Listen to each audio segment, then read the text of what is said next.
서울교통공사와 양대 노조 협상 결렬으로 오늘부터 이틀간 파업이 예고되면서 출근길 대란은 없는지 궁금하실 텐데요.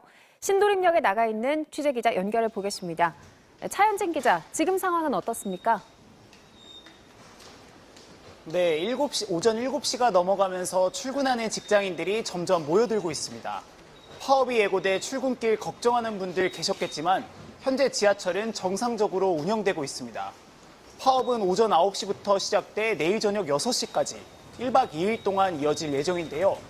다만 낮부터 1호선에서 8호선 열차의 운행률이 낮아지고 퇴근 시간에 87% 수준으로 떨어져 승객들의 불편은 불가피할 전망입니다. 이에 따라 공사는 혼잡도가 높은 2호선에 임시 열차 5대를 추가로 투입하고 비상대기 열차 7대를 준비하겠다고 밝혔습니다. 서울시도 비상수송대책본부를 꾸려 출퇴근 시간대 시내버스 집중 배차 시간을 1시간 연장하는 등 적극 대응할 방침입니다. 앞서 어제 노사는 대규모 인력 감축을 놓고 6시간 동안 막판 협상을 벌였지만 합의점을 찾지 못했습니다. 사측은 누적된 적자를 이유로 오는 2026년까지 2,200여 명의 인력을 줄이겠다는 입장을 밝혀왔는데요. 노조는 사측이 인력 감축과 안전업무 외주화 방침을 철회하지 않았고 정년 퇴직한 인력의 채용도 거부했다고 결렬 이유를 설명했습니다. 다만 사측의 입장 변화가 있다면 파업 중에도 교섭할 의향이 있다고 덧붙였습니다. 지금까지 신도림역에서 전해드렸습니다. 이스라엘군이 가자 북부에서 하마스가 통제력을 잃었다면서 더 많은 주민의 피난을 위해 인도적인 교전 중단을 허용할 수 있다고 밝혔습니다. 대신 인질 석방 없는 휴전에는 여전히 반대한다는 입장을 강조했는데 12명의 인질 석방을 위한 교전 중단 협상이 진행 중이라는 보도가 나왔습니다. 워싱턴에서 왕종명 특파원입니다. 이스라엘군은 주민 5만여 명이 가자 남쪽이 더 안전하다는 것을 알고 북부 지역을 떠났다면서 하마스가 이 지역의 통제력을 상실했다고 평가했습니다. 그러면서 휴전은 아니지만 더 많은 주민이 남쪽으로 이동할 수 있도록 특정 시간을 정해 교전 중단을 허용해 왔다고 강조했습니다. 네타냐후 이스라엘 총리도 그제 미국 ABC 방송 인터뷰에서 인질 석방 없는 휴전은 불가능하지만 인도적 차원에서 잠깐 동안의 교전 중지는 검토할 수 있다고 말했습니다. As far as tactical little pauses, an hour here, an hour there, we've had them before. I suppose we'll check the circumstances in order to enable goods, humanitarian goods to come in. 이와 별개로 가자 지구에 억류 중인 인질 석방을 위해 일시적으로 교전을 중단하는 협상이 진행 중이라는 보도가 나왔습니다. AFP는 하마스 측 관계자를 인용해 이스라엘과 하마스가 3일 동안의 인도주의적 교전 중단을 조건으로 미국인 6명을 포함해 총 12명의 인질을 석방하는 안을 협상하고 있다고 보도했습니다.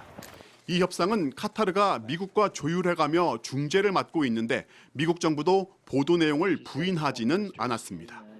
There are already been a couple of small humanitarian pauses to allow people to get out, including a small number of hostages who have been released. So this is not a new idea.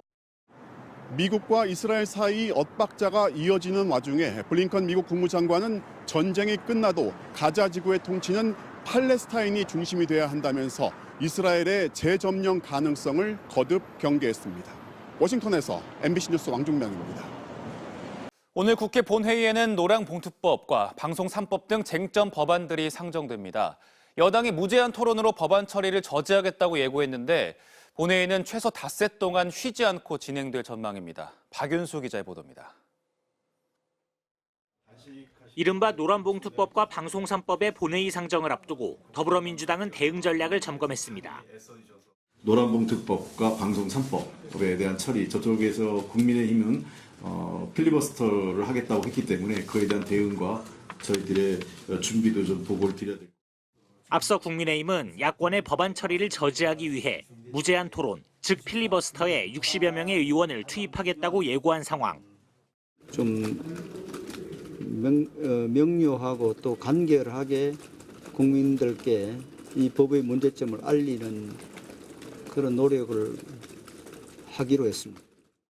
민주당은 맞불 토론에 참여하면서 국회법에 따라 24시간이 지날 때마다 안건별 토론을 종결시키고 법안들을 하나씩 통과시킨다는 방침입니다. 4개 법안에 대해 각각 무제한 토론과 표결이 이어지면서 본회의는 최소 다음 주 월요일까지 계속될 전망입니다.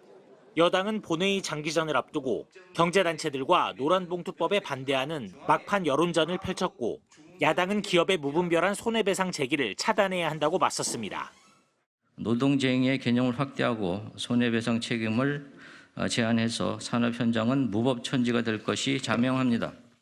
노란봉투법 통과가 민생이고 바로선 노사관계를 만들어 국민 경제를 더욱 튼튼하게 하는 것임을. 민주당은 또 해병대 사망 사건 은폐 의혹과 윤석열 정부의 방송장악 시도 의혹, 오송 지하차도 참사에 대한 국정조사를 요구하며 정부와 여당을 압박했습니다. 여기에 어제 의총에서 결론을 못 낸 이동관 방송통신위원장 탄핵안 발의도 오늘 다시 논의하기로 했습니다. MBC 뉴스 박윤수입니다. 전 펜싱 국가대표 남현희 씨가 이틀 만에 다시 경찰에 소환돼 조사를 받았습니다. 경찰은 사기 혐의로 구속된 전청조 씨와 남 씨에 대한 대질 조사를 벌였습니다. 구승은 기자입니다. 이틀 만에 다시 경찰에 소환된 남현희 씨는 13시간 동안 조사를 받고 어젯밤 귀가했습니다. 기자들의 질문에는 아무런 답을 하지 않았습니다. 오늘 대질 조사에서 어떤 말씀 나누셨는지. 억울한 점 있으세요? 남 씨는 사기 혐의로 구속된 전청조 씨와 공범 의혹을 받는 피의자 신분입니다. 이번 조사에서 경찰은 남 씨와 전 씨, 이들을 고소한 남 씨의 펜싱 아카데미 학부모와 3자 대면을 벌였습니다. 피해자분께서는 남현희 씨가 전청조 씨의 범행을 모두 알고 있었고 또 나아가서는 공모했다는 취지로 진술을 하셨고 또 전청조 씨도 그와 비슷하게 진술을 하셨습니다. 전 씨 변호인은 전 씨와 학부모가 사전에 의견을 조율한 사실이 없으며 변호인도 피해자들과 연락한 적이 없다고 강조했습니다. 또 남 씨가 예고한 것과 달리 경찰에 휴대전화를 이미 제출하지 않았다고 전했습니다. 경찰은 학부모가 없는 상태에서 남 씨와 전 씨에 대한 대질 조사도 진행했습니다. 남 씨는 1차 조사 때와 마찬가지로 전 씨에게 이용당했다며 공범 의혹에 대해 강하게 부인한 것으로 전해졌습니다. 경찰은 구속기간이 만료되는 오는 10일 전 씨를 검찰에 송치할 예정인 가운데 남 씨에 대한 추가 소환 조사 여부를 검토할 것으로 알려졌습니다. MBC 뉴스 구승은입니다. 사람처럼 묻고 답하는 오픈 AI 챗 GPT가 미국에서 처음으로 대규모 접속 장애를 일으켰습니다. 서비스는 장애 발생 90분 만에 복구됐지만 사고 원인은 아직 밝혀지지 않았습니다. 임현주 기자입니다. 미국 서부 시각으로 8일 오전 6시쯤 오픈 AI의 챗 GPT 접속 장애가 발생했습니다. 사용자가 웹사이트에 접속할 때 챗 GPT는 과부하 상태라는 메시지가 떴고 오픈 AI는 대규모 중단을 인정했습니다. 서비스 장애는 90분 만에 복구됐지만 이번 사고로 챗 GPT 이용자를 비롯해 200여만 명의 개발자들이 불편을 겪었습니다. 챗 GPT가 대규모 장애를 일으킨 건 지난해 11월 출시 이후 이번이 처음입니다. 오픈 AI는 장애 발생 90여 분 만에 문제를 파악하고 서비스를 복구했다면서도 정확한 사고 원인과 피해 규모는 밝히지 않았습니다. 앞서 오픈 AI는 창립 후 처음으로 미국 샌프란시스코에서 개발자 회의를 열고 가장 강력한 AI 모델인 GPT-4 터보를 발표했는데 발표 직후 접속 장애가 발생한 겁니다. 오픈 AI는 누구나 자신에게 맞는 맞춤형 챗봇을 만들 수 있도록 지원하고 이를 사고팔 수 있는 GPT 스토어를 출시할 계획이라고 밝혔습니다. MBC 뉴스 임현주입니다.